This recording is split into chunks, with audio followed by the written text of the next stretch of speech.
안녕하세요. 저는 결혼한 지 3년 된 30대 중반의 여자입니다. 아직 부부 사이에 아이는 없고 맞벌이를 하면서 살고 있었어요. 남편과 제가 버는 돈도 비슷하고 결혼 전에 모아둔 돈도 큰 차이가 나진 않았습니다. 다만 시댁은 저희 친정 집보다 조금 여유가 있었고 친정에서는 금전적인 도움을 아예 바랄 수 없는 상황이에요.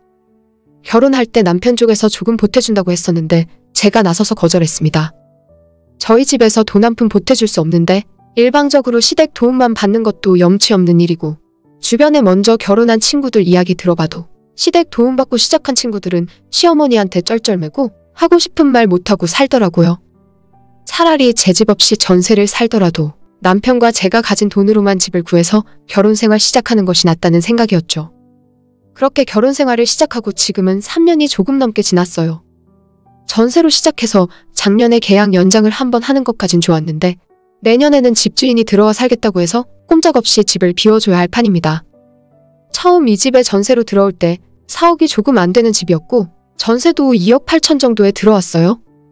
작년에 재계약할 때 전세금 1,000만 원 올려줬는데 그때부터 지금까지 집값이 엄청나게 올랐습니다.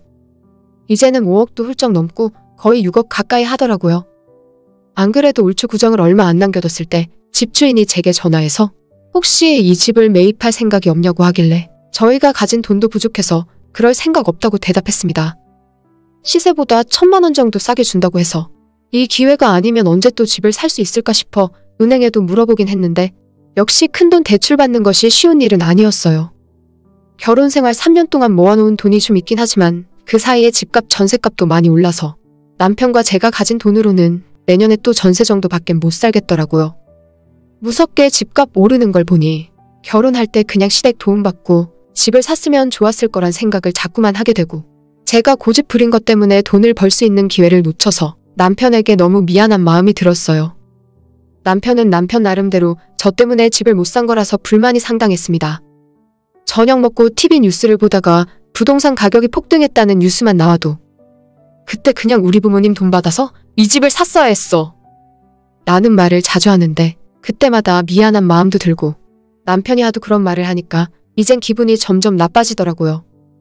좋은 이야기도 한두 번이지 그만 좀 하라고 화를 내다가 결국 남편과 말다툼하는 날이 점점 많아졌습니다. 그런 와중에 이번 설날에 시댁에서 차례를 지내고 시간을 보내다가 시어머님이 더 미루지 말고 집을 사는 것이 어떻겠냐고 하시더라고요. 어차피 언젠간 너희들도 집을 사야 하는데 괜히 고집 부리지 말고 오래 사버려라. 집값 더 올라버리면 우리가 도와주고 싶어도 못 도와줘? 사실 생각해보면 어머님 말씀이 맞았어요. 남편과 제 연봉 오르는 속도보다 우리가 돈 모으는 속도보다 집값이 올라버리는 속도가 훨씬 빠르더라고요. 분명히 우리가 적은 연봉도 아니고 맞벌이 하면서 돈도 많이 모으고 있다 생각했는데 이대로 가다간 우린 영원히 집도 못 사고 평생 남의 집에서 새들어 살면서 집주인이 비워달라 하면 이사 다니며 살아야 할 것 같았습니다. 아이 낳고 키울 때도 전세보다는 우리 집이 있어야 안정적이니까 진짜로 집을 사야 하나 고민이 되더라고요. 사실 조금 무리를 해서 은행 대출을 집값의 반 정도 받으면 못 살 것도 없었는데 은행에 물어봤을 때 매달 대출 이자와 원금을 200만 원 가까이 갚아야 한다길래 그건 너무 부담스러워서 포기했습니다. 돈을 좀 더 모아서 대출을 적게 받을 수 있을 때 집을 사려 했는데 그날 시어머니가 선뜻 돈을 빌려주신다고 해서 마음이 흔들리더라고요. 하지만 한두 푼도 아니고 3억 가까운 돈을 빌려야 하는데 아무리 시댁에 돈이 많더라도 좋다고 덥석 받기엔 염치가 없는 상황이었죠. 아니에요 어머님, 저희도 돈 좀 더 모아서 은행 대출 받으면 돼요 라고 이야기했는데 시어머니는 이자도 비싼데 왜 은행에서 대출 받으려고 하냐며 자기가 너네 결혼할 때 아무것도 못 해줬는데 이제는 뭐라도 해줘야 마음이 편하시겠대요. 그래도 부담스럽다고 선뜻 받지 못하고 쭈뼛대고 있었더니 시어머니가 말씀하시길 누가 공짜로 준대? 나 죽기 전까지 매달 100만 원씩 갚으련. 내가 이자 내라는 소리는 안 할 테니까 그냥 시부모 용돈 준다 생각하고 100만 원씩 줘. 은행에서 대출 받으면 거의 200만 원 가까이 갚아야 하는데 이자 없이 매달 100만 원만 시댁에 보내면 된다고 하니 솔직히 마음이 흔들렸죠. 공짜로 받는 것도 아니니까 시부모한테 휘둘릴 일도 없고 매달 정당하게 돈을 갚아 나가면 되니까 마음의 빚도 없어서 좋았습니다. 머릿속으로는 계산 다 끝내고 우리 집주인에게 전화해서 당장 계약서 들고 만나자고 할 기세였지만 겉으로는 애써 좋은 척 숨기고 내숭 떨며 있었어요. 시부모님에게는 집이 한두 푼 하는 것도 아니니까 좀 더 남편이랑 생각해보고 결정하겠다고 해놓고 설 연휴 지나 집으로 돌아왔는데 우리 집이 생긴다는 생각에 저는 기분이 좋았지만 남편 표정은 시큰둥한 것 같았어요. 먼저 아무런 이야기가 없길래 제가 남편에게 어머님한테 돈 받을 거야? 라고 물어봤어요. 남편은 오히려 제게 어떻게 하고 싶냐 되물어보더라고요. 저는 당연히 안 받으면 바보 아니냐고, 이자도 안 내도 되는데 이번 기회가 아니면 우리가 어떻게 집을 살 수 있겠냐고 했습니다. 남편은 한숨을 크게 한번 쉬더니 그러게 애초에 결혼하기 전에 자기 부모님이 지원해 주신다고 할 때 받았으면 1억 정도 받았으면 되는데 내가 고집 부리는 바람에 3억 가까이 받아야 한다고. 저 때문에 자기 부모님에게 큰 부담 드리는 것이 내키지 않는다 하더라고요. 물론 제가 잘못한 것은 맞지만 이런 상황에까지 그 이야기를 꼭 해야 합니까? 남편에게 그 이야기는 안 했으면 좋겠다고, 누구는 집값이 이렇게 오를 줄 알았냐고 했죠. 그래도 당장 내년에 이사 가야 할 판인데 집주인이 싸게 준다고 할 때 이제라도 사는 것이 좋잖아요. 내 잘못은 인정하고 남편에게 사과했고, 그래도 이번 기회를 놓치면 안 되니까 어머님이 해주신다고 할 때 도움받자고 했습니다. 결혼할 때는 그냥 지원해 주신다고 한 거고 이번엔 이자는 없지만 빌려주신다고 한 거니까 매달 100만 원씩이라도 갚아나가면 마음에 부담도 없으니 꼭 받았으면 좋겠다고 했어요. 남편은 혼자 가만히 뭔가를 생각하더니 자기 집에서 3억 빌려오는 건 좋은데 앞으로 제가 자기 부모님에게 좀 더 잘하는 조건이라 하더군요. 그럼 지금까지 내가 시댁에 못한 건 뭐가 있냐고 물었는데 제가 해온 건 대부분의 며느리가 당연히 하는 일들이고 자기 집에서 3억이나 빌려주는데 어떻게 이자도 없이 공짜로 받으려 하냐면서 지금보다 제가 훨씬 잘해야 한답니다. 남편 하는 말들이 이해가 안 갔지만 일단 뭐라고 하는지 들어보기나 했어요. 1년에 2번은 시부모님 모시고 여행을 가야 하고 한 달에 한 번은 부모님 모시고 저녁 먹고 언제든 자기 집에서 부르면 불만 없이 달려가야 한대요. 시부모가 부를 때만 가는 것도 아니라 남편이 원하면 언제든지 시댁 달려가서 설거지도 하고 집안 청소 빨래는 물론 완전 종살이를 하라는 겁니다. 내가 왜 그래야 하는지 모르겠다고? 시어머니도 아무 말 안 하는데 왜 당신이 나한테 그런 소리를 하냐고 했더니 어차피 이자도 안 내고 자기 집안 돈 끌어다 쓰는데 염치가 있으면 제가 그 정도는 해줄 수 있는 거 아니냐더라고요.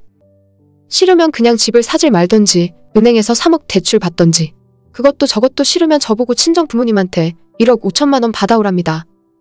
자기가 어려운 이야기하는 거 절대 아니라면서 예전에는 며느리면 당연히 해야 하는 일이라네요. 이제는 시대가 바뀌어서 그런 건 안 해도 된다지만 자기 집에서 큰돈 해주는 만큼 당신이 그에 따른 보답을 하라는 건데 그게 그렇게 어렵고 싫은 일이냐고 하네요. 자기는 전세 살아도 아무 상관없고 돈 없으면 지금 사는 집보다 더 좁고 낡은 집 들어가서 살아도 아무 상관없는데 집 사고 싶은 건 저니까 자기 엄마 돈 필요하면 엄마한테 잘해야 한답니다. 누가 들으면 지금까지 제가 시댁과 담쌓고 사는 싸가지 없는 며느리인 줄 알겠어요. 저 시집 올 때 도움받는 거 싫어서 한 푼 지원 없이 결혼 생활 시작했지만 지금까지 결코 시댁에 소홀하게 대하진 않았습니다. 명절에는 당연하고 1년에 2번 더 있는 시댁 제사에도 회사 반찬내고 꼬박꼬박 참석했어요. 남편은 퇴근하고 8시쯤 시댁으로 왔지만 저는 일찍 퇴근하고 시어머니랑 같이 음식 준비하고 이 집안 며느리로서 해야 할 일은 다 했어요. 이제 와서 제가 아무것도 안 한 것처럼 돈 받고 싶으면 시댁에서 종살이 시작하던지 아니면 친정 부모님 보고 1억 5천 달라고 하라는 말이 제 가슴에 비수가 되어 꽂히더군요. 그냥 주는 돈도 아니고 빌려주고 갚아야 하는 돈인데 꼭 저렇게 생색을 내야 하는 건가요? 어머님 아직 60이시고 앞으로 저희가 매달 100만 원씩 20년 넘게 갚으면 다 갚을 수 있는데 이자 대신 시댁 종살이를 하라는 남편이 너무 치사하고 야속했습니다. 저도 그냥 시부모 돈 안 쓰기로 하고 집을 안 사기로 했어요. 내가 집을 안 사면 그만이지 그렇게까지 하고 싶진 않더라고요. 대신 앞으로는 부부 공동생활비 빼고 돈 관리 따로 하자고 했고 남편도 동의했습니다. 저는 그냥 더럽고 치사해서 제 돈 따로 모을 거고 남편에게 신세지는 일 없을 거예요. 이번 일로 남편에 대한 믿음과 부부 사이의 신뢰가 다 깨져버렸습니다. 저도 앞으로 전세로 살던 단칸방 원룸에서 결혼 생활을 하던 신경 쓰고 싶지 않고 남편 사이에서 아이 낳을 생각도 없어요. 같이 살 수 있을 때까지는 돈 모으면서 살다가 언젠가 때가 되면 남편이랑 헤어지고 독립하려고요. 저를 돈 때문에 우습게 여기고 자기 집 가사도우미로 생각하는 남편과 어떻게 사랑하는 마음으로 살 수 있겠습니까? 대신 앞으로는 시댁 집안 제사 때도 안 갈 거고 명절에도 우리 친정집 갈 거예요. 먼저 돈 이야기 꺼냈고 돈 없으면 몸으로 때우라는 남편이었으니까 나도 돈 안 주면 앞으로 너네 집 가서 일 안 한다고 할 겁니다. 딱 서로가 각자 집에서 해준 만큼만 하면서 살면 참 즐거운 결혼 생활 되겠네요. 오늘의 제 이야기는 여기까지입니다. 끝까지 들어주셔서 정말 감사드려요. 다들 행복하시고 좋은 하루 보내시길 바랍니다.